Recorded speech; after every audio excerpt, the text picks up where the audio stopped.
Welcome back to the podcast. This week, we're talking about the weather and how Nvidia's new weather AI models probably saw this huge storm that is impacting the entire United States weeks ago. So, we're going to dive into that. I personally have really loved watching YouTube weather people in the past couple years because I find they're actually more accurate than a lot of the local weather. But, anyways, we're going to get into Nvidia and their AI weather models, which apparently are super good at predicting the weather. So before we do that, Jaden, why don't you talk about our AI Hustle school community? Yes, and also on the Nvidia thing, I want to say I have a good idea for making money from this AI weather prediction models, but we'll get into all of that. If you want to grow and scale your business using AI tools, every single week, Jamie and I release a video on our AI Hustle School community where it's like a tutorial of us working on our actual projects. We show you how much it's costing, how much it's making, all of the different strategies. I mean, this is like basically the inside scoop we don't give to anyone. And in the last few weeks, we have been recording a series. We just recorded a video today on building an entire app, an entire software using Lovable or Base 44 or any of these other vibe coding platforms. There's Replit. There's a lot of cool ones. Specifically, I am building a website called podcaststudio.com. So if you want to follow along and see what it looks like, you can go over to that website. I essentially have cloned Spotify for Creators. It's a podcast distribution platform. And then I built in a whole bunch of cool AI tools. And so in our videos, I break down how I do that, how I make, to this week, we did a whole video on design, which is basically a lot of these Lovable websites. They have a very similar design and people can kind of tell it looks like it was built by Lovable. Sometimes they're kind of ugly or clunky with the UI. So I break down how I make my website look really pretty and beautiful. And the strategies on how to basically make the design look good. But other weeks we're going to have, tactile, how to implement AI models, how to do all sorts of cool things. So Jamie's went over how he built AI widgets and tools that he's embedded into his real estate company. There's a lot of cool stuff on there. If you want to go check it out, it's $19 a month to join the AI Hustle School community. There's over 300 members. We'd love to have you in here. And we are sharing great stuff all the time. So if you join now, it's currently $19 a month. In the future, we'll raise the price, but it is discounted for the beginning of the year. It is a January discount. So go join the community. We'd love to have you there. There's a link in the description to the AI Hustle School community. All right, let's talk about Nvidia and the weather. The first thing I want to do, we're going to get into this whole story, but I always have to preface this with how I think you can make money from this. And that is that basically any slight edge, any advantage you can get on news and intel, you can capitalize on. So something I was recently thinking about is I'm in this big, the big snowstorm that hit a lot of parts on the East Coast. Right now I'm in North Carolina. And so North Carolina doesn't usually get a lot of snow, but we had and it's actually crazy. North Carolina about 2 weeks ago in December or 3 weeks ago in December, it was so warm. I went on a walk outside in a t-shirt.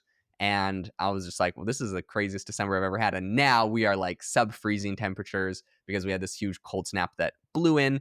And my kids are loving it because they've been the road outside our house is just turned into a giant toboggan run with hundreds of kids sledding down it. So it's a lot of fun. I mean, assuming it all melts eventually and doesn't stay forever.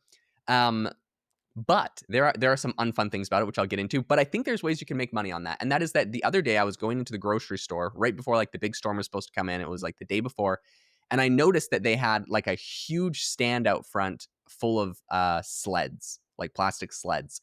And of course, I was like, oh my gosh, I don't have a sled. This is great. We just moved here from Arizona where there is no snow. So I grabbed a sled, brought it home.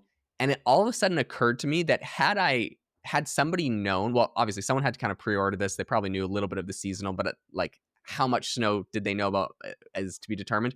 But had I known weeks ago using this Nvidia AI model that there was going to be a massive snowstorm coming in hitting everybody, that would have been the perfect timing to probably launch some sort of cold weather related e-commerce business and really capitalize and maybe have the inventory set up and the ad set up and the account set up and the webpage, everything set up in time so that right before, when the news is all breaking about this giant cold snap, you could probably go hit a lot of different people with targeted Facebook ads and other things saying, get ready for the cold snap.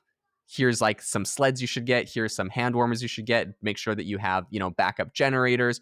I know backup generators made an insane amount of money. So I'm actually going to break down the backup generator industry for a second. But anyways, these are some things that just came to my mind as far as capitalizing on if you could get this kind of weather data ahead of time. Absolutely. So this is how you're going to be able to do that. So the new NVIDIA model, they just announced it. It is called Earth to Medium Range. So they just announced this at the National Weather Service, some kind of conference. But anyways, it is apparently better than Google DeepMind's AI weather model, GenCast, and there's about 70 different variables that it beats it on. So apparently, this is a really intense AI model specifically geared toward weather. So they just announced it Monday at the American Meteorological Society meeting in Houston. So um, traditionally, most weather model forecasts rely on physics and observations in the real world, and then they base the weather predictions off that. But these AI models take into account a lot of other variables that you may not think of. So, for example, I'm in Michigan right now, and we have something called lake effect snow because the lake is basically like an ocean. It stays warm, and when the cold air from Wisconsin blows, it kind of sucks up the moisture and then dumps it on us. So, with all this cold weather, we haven't stopped. It really hasn't stopped snowing, which is totally crazy.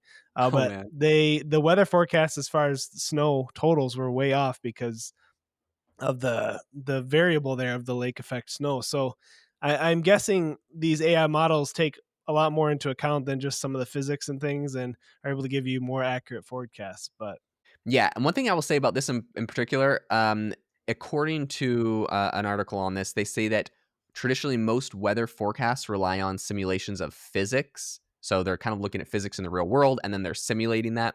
AI models are something they've recently added to a lot of these weather forecasting things. So this Earth to medium range model, it's based on this new tech architecture called Atlas, which they said is going to it is essentially just doing this in a new way. So alongside this, they now have something called nowcasting model, and it's a global data assimilation model. So like if you think about it, when you're taking these AI models, they have all of this historical data. When temperatures over here do this, temperatures over here do this. When the wind blows like this, it does this. And because they can get historical data from every single city and location around the world for many years, I mean, airports always have really intense meteorological data that they collect. A lot of different places do.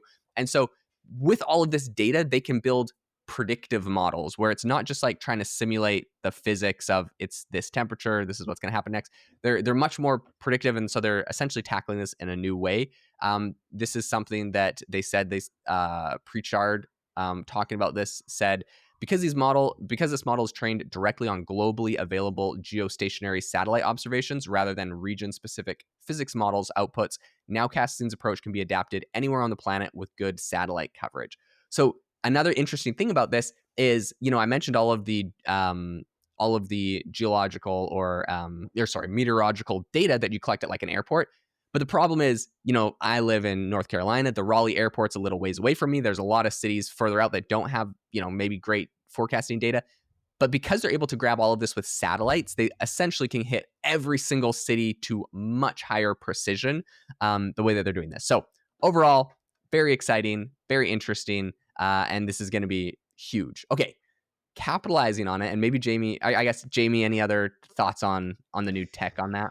no, I think it's great. I think you make a great point. I mean, all our local news stations rely on the National Weather Service basically for all their forecasting, but the National Weather Service is located at our airport in Grand Rapids. So, like you said, people the further away you get from that, maybe their forecasts aren't going to be as accurate. They basically give you a percentage calculation, but having the full picture data, I think, is going to give you a lot more accurate prediction. But yeah, I want to hear how are you planning to make money off this, Jaden? What are your thoughts? Okay, well, I mean, I kind of broke down, I think, the strategy, which is essentially if you could get access to the data ahead of time. And I think there'll be different subscriptions and platforms. I think even the weather company is good, which is like the Weather Channel and stuff, is looking at it. Apparently, they've been piloting this in Israel and Taiwan, but I think we'll see this roll out more broadly. But if you could get access to early data on this stuff, I think it just helps you plan. And even if the Weather Channel has it, so eventually everyone has it, now you're still able to plan way ahead reliably, because right now you get like on the weather app, maybe like 7 to 10 day weather forecast.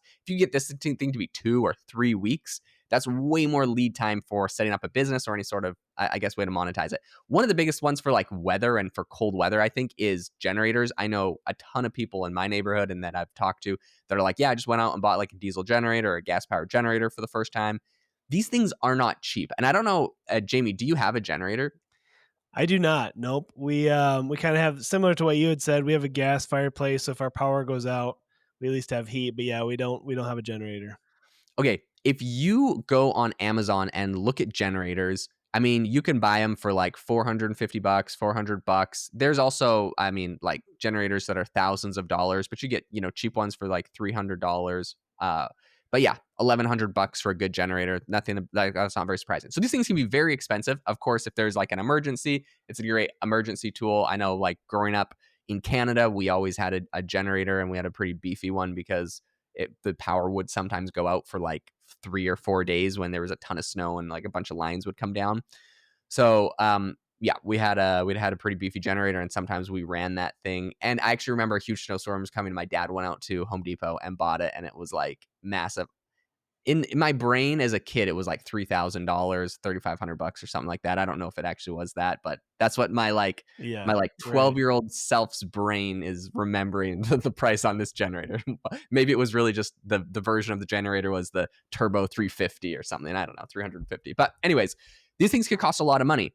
And I actually know somebody that their strategy we've talked about in the past on our podcast, which is becoming an Amazon influencer, where essentially you go to products and you make reviews of products, and those videos get added to the Amazon product. And then if someone watches them before buying the product, you get like a 2% commission or a 5%, or there's like different commission rates. I know somebody that they almost exclusively go and review generators. That's the only thing they review, because these things are $500 to $1,000. I mean, if you're going to sell generators, I also think that's an incredible business. But if nothing else, if you're an Amazon influencer, if you've done that side hustle, going and reviewing generators can make an insane amount of money. How do you go and review generators when, I mean, they cost so much money? I don't know what's against the terms of service for Amazon influencers, so I'm not endorsing this, but I will explain what someone I know has done successfully and makes like $3,000 a month doing. They will go and find videos on the generator's website, like stock footage on their like YouTube channel or whatever, and they will have like themselves voiceovering all of the features of the generator, while there's like, especially if they can find someone that's like showing like a live view of it. So that's a very interesting strategy, and they're making thousands of dollars. Now, I think this is probably very black hat, but like theoretically on the same strategy, I have not tried this. I don't know anyone that's done this, but my mind can't help but go there. There is a lot of Google's VO3 model is very good with base info. So if you uploaded a picture of yourself and you uploaded a picture of one of these generators, you could get it to make a video of you doing a review of the generator 100%, or other expensive items. Is that ethical? Is that legal? Is that black hat? Probably not a good idea. I'm just saying that is a possibility. There's a lot of possibilities here. Of course, probably the best thing is if you actually own one of these generators or you have friends with the generators, you go do a real review, or you go to Home Depot where maybe they have like a whole bunch of generators sitting outside and you make a video where it doesn't look like it's in the store. There's a lot of thoughts and ideas on this. All I'm saying is there is a lot of money reviewing generators and other expensive equipment like this. Oh yeah, I mean, if you're getting 4% on a $2,000 generator, what is that, like 80 bucks per sale?